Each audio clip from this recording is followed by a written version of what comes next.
Sir, जिस तरीके से कानून व्यवस्था को लेकर कांग्रेस हंगामा कर रही है, लगातार वो आरोप लगा रहे हैं कि जेल से धमकियां मिल रही हैं, सीएम तक को धमकियां मिल रही हैं, व्यापारियों को धमकी मिल रही हैं, तो सुरक्षा को लेकर कुछ चिंताएं विपक्ष ने जताई है। इस पर आपका क्या कहना है? ये जो जेल से धमकियां मिल रही है, हम इससे कोई घबराने वाले नहीं है। भाजपा के शासन में या माननीय भजनलाल जी की सरकार जो काम कर रही है कानून व्यवस्था से संबंधित, माननीय जवाहर सिंह जी मैडम, उनका भी बयान देख लीजिए किस तरह से काम करने वाले हैं, तो उससे हम घबराने वाले नहीं। आप पिछले शासन में 5 साल के शासन में देखिए क्या कानून व्यवस्था, उनके कानून व्यवस्था को देखिए क्या कानून व्यवस्था पे अंकुश लगा पाए, कानून व्यवस्था को संभाल पाए, कर पाए क्या? तो ये हमारी बात करना छोड़ देवे वो उस तरह की। हम कानून व्यवस्था से बिल्कुल हम जानते हैं किस तरह से कानून की करना चाहिए और कानून व्यवस्था रखनी चाहिए। पूरी इस पे तैयारी है हमारी। विधानसभा में लगातार हंगामे करके कांग्रेस हर वो कोशिश कर रही है कि सदन में कार्यवाही सुचारू रूप से चल ही नहीं पाए। जी हाँ, कभी भी ऐसा मुद्दा उन्होंने नहीं उठाया जिस पर बातचीत हो, जो जनता के समर्थन में हो। ऐसे ऐसे मुद्दे ला रहे हैं जिनका कोई औचित्य ही नहीं है। अब सबसे बड़ा सवाल कानून व्यवस्था पर उठाया जा रहा है और इस कानून व्यवस्था की कितनी हकीकत उनके समय की आनी बाकी है। करेंगे इस मुद्दे पर चर्चा इस वीडियो में, इसलिए बने रहेगा आखिर तक हमारे साथ। नमस्कार, मैं हूं चेतना शर्मा। आप देखना शुरू कर चुके हैं संवाद भारत का, भारत के लिए। और इस मुद्दे पर बातचीत करने के लिए मेरे साथ मौजूद हैं बीजेपी के कार्यकर्ता और संगठन में बेहद ही अहम स्थान रखने वाले दिनेश पोद्दार सर। सर, आपका बहुत बहुत स्वागत है। नमस्कार। सर, जिस तरीके से कानून व्यवस्था को लेकर कांग्रेस हंगामा कर रही है, विधानसभा स्थगित भी करनी पड़ी, इतना ज्यादा हंगामा किया, लगातार वो आरोप लगा रहे हैं कि जेल से धमकियां मिल रही हैं, सीएम तक को धमकियां मिल रही हैं, व्यापारियों को धमकी मिल रही हैं, तो सुरक्षा को लेकर कुछ चिंताएं विपक्ष ने जताई है। इस पर आपका क्या कहना है?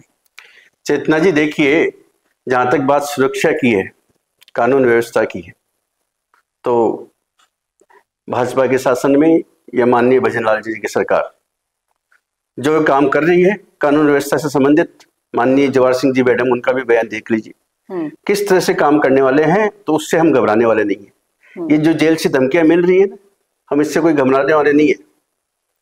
कितनी भी जेल से धमकियां मिलो, चाहे कुछ भी मिलो, हमारी कानून व्यवस्था इतनी चाक चौबंद है, हम सभी परिस्थितियों का सामना कर सकते हैं। पूरी सरकार इसके लिए तैयार है। और जो बात आप कर रहे हैं कि कानून व्यवस्था की वही सुचारू रूप से नहीं चल रही है, तो आप पिछले शासन में 5 साल के शासन में देखिए क्या कानून व्यवस्था, उनके कानून व्यवस्था को देखिए क्या कानून व्यवस्था पे अंकुश लगा पाए, कानून व्यवस्था को संभाल पाए, कर पाए क्या वो? तो ये हमारी बात करना छोड़ देवे वो उस तरह की। हम कानून व्यवस्था से बिल्कुल हम जानते हैं किस तरह से कानून की करना चाहिए और कानून व्यवस्था रखनी चाहिए।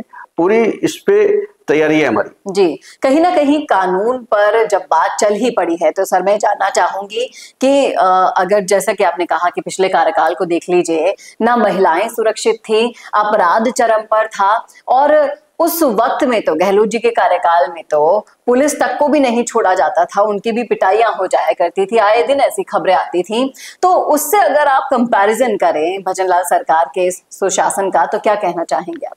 देखिए चेतना जी, जो पिछले कार्यकाल में जिस तरह से ये कानून व्यवस्था की बात कर रहे हैं आप, महिलाओं की सुरक्षा की बात कर रहे हैं, तो महिलाएं सुरक्षित कितनी थी ये तो आपको पता है, सबको पता है, पूरी जनता को पता है कि क्या स्थिति थी। और क्या वो अपने खुद के उनके कार्यकर्ता मंत्रियों को देख लीजिए, किस पे नहीं, शांति धारीवाल जी को देख लीजिए, चाहे प्रताप सिंह जी खाचरियावास को देख लीजिए, चाहे बाबूलाल जी नागर को देख लीजिए, किस तरह की टिप्पणियां करते थे, किस तरह की बात करते थे महिलाओं के लिए। जी, तो ऐसे जब खुद के कार्यकर्ता, खुद के मंत्री जब इस तरह की बात करते हैं, महिलाओं के लिए सुरक्षा की व्यवस्था की कर नहीं सकते, कानून व्यवस्था को सुचारू रूप से चला नहीं सकते, वो आज माननीय भजनलाल जी सरकार के ऊपर आरोप लगा रहे हैं। क्या सुरक्षा की व्यवस्था पे हम नहीं कर सकते ऐसा काम? भाजपा की सरकार, माननीय भजनलाल जी की सरकार इसके लिए पूरी तैयार है। किसी तरह की इसमें कानून व्यवस्था में नहीं देखा जाएगा। 1% भी हम इस कानून व्यवस्था में बिल्कुल भी ढील नहीं देंगे किसी भी तरह की।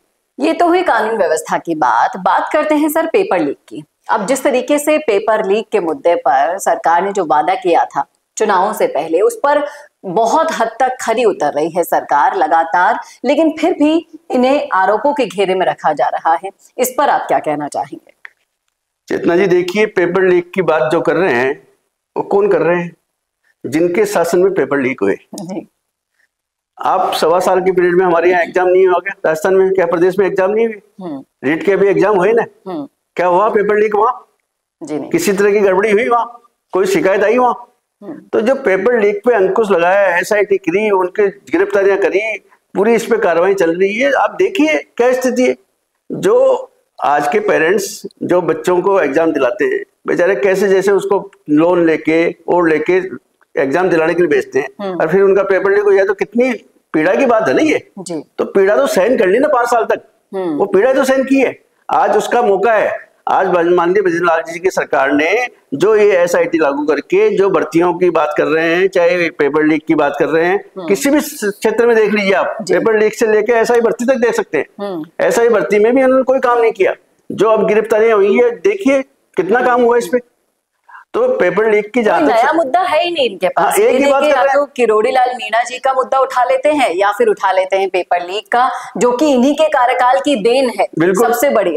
मतलब आप मान लीजिए 17 पेपर हुए हैं तो 17 में से 16 या 15 पेपर तो लीक ही हुए थे। बिल्कुल। अगर बार बार परीक्षा आयोजित कराई तो दोबारा लीक हो गए। ऐसी हालत इनके कार्यकाल में देखी गई। छात्रों को अभी तक दंश भुगतना पड़ रहा है, जबकि भजनलाल सरकार तो लगातार इनके उपाय खोज रही है, लगातार किस तरीके से इन छात्रों को राहत मिल सके उस कार्य को कर रही है।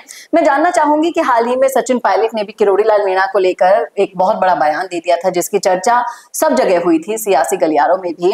तब मदन राठौड़ जी ने एक बहुत बढ़िया रिप्लाई किया था कि ये हमारा घर है, हमारे घर में ताक झांक बंद कीजिए, आप अपना घर संभालिए। बिल्कुल, इस पर आपकी क्या राय है? देखिए, माननीय मदन जी राठौड़ हमारे प्रदेश अध्यक्ष जी इतने सरल स्वभाव के, इतने अच्छे व्यक्ति है, राजनीतिज्ञ है और इतने पुराने व्यक्ति है। वो हर दर्द समझते हैं, राजस्थान की जनता का दर्द समझते हैं, मतदाताओं का दर्द समझते हैं। और उन्होंने स्पष्ट तौर पे ये बात कर दी कि भाई आपको हमारी तरफ देखने की जरूरत नहीं है, आप अपना घर संभालो। वहां जो आपके अंदर कलह हो रहा है, आप अपने को तो संभाल लो, हमारा क्या संभालोगे आप? सही बात। इस तरह से हमारी चिंता करने की जरूरत नहीं है। हम जो काम कर रहे हैं, और बिल्कुल हमारे भजनलाल जी जो संगठन से निकले हुए कार्यकर्ता हैं, जो आज इतने संवेदनशील तरीके से काम कर रहे हैं, आप उनको डिस्टर्ब करने की जरूरत नहीं है। हम हमारा काम अपनी मुस्तैदी से अच्छी तरह से कर रहे हैं, इसमें आपको चिंता करने की जरूरत नहीं है किसी तरह की। सही कहा था उन्होंने दो टूक शब्दों में कि किरोड़ी लाल मीणा जी हमारे बाबा हैं, बाबा की चिंता हम कर लेंगे, आप अपना घर संभालिए। क्योंकि आपके घर के अंदर कितनी आंतरिक कलह है, उस चर्चा को भी आपके सामने लाएंगे सर के साथ एक वीडियो के जरिए। और तो ये थी सियासी चर्चाएं, जिन पर अलग अलग राय दूसरे भी रखते हैं, लेकिन जो सटीक राय है वो सर ने आपको बता दी है कि किस तरीके से विपक्ष के पास मुद्दे ही नहीं है जनता के लिए बात करने के लिए, लड़ने के लिए, झगड़ने के लिए, सड़कों पर उतरने के लिए। सिर्फ और सिर्फ गर्मा गर्मी कैसे हो, तनातनी कैसे हो, अमर्यादित भाषा को बोलकर सदन में हंगामा करने के लिए हमेशा तत्पर रहते हैं। ऐसा विपक्ष इतिहास में कहीं देखने को नहीं मिला जो अब देखने को मिल रहा है। जनता भी सोच रही होगी कि ये कैसे लोकतंत्र में रह रहे हैं हम, जहां विपक्ष इतना ज्यादा कमजोर साबित हो रहा है, इतने बड़े बड़े कद्दावर नेता होने के बावजूद भी। सर बहुत बहुत शुक्रिया इस मुद्दे पर अपनी राय रखने के लिए। आप क्या कहते हैं इन मुद्दों पर, क्या सोचते हैं? रखिएगा आपकी भी राय कमेंट बॉक्स में। कैसा लगा वीडियो बताना ना भूलेगा, और ऐसे वीडियोस के लिए देखते रहिए संवाद भारत का, भारत के लिए। नमस्कार।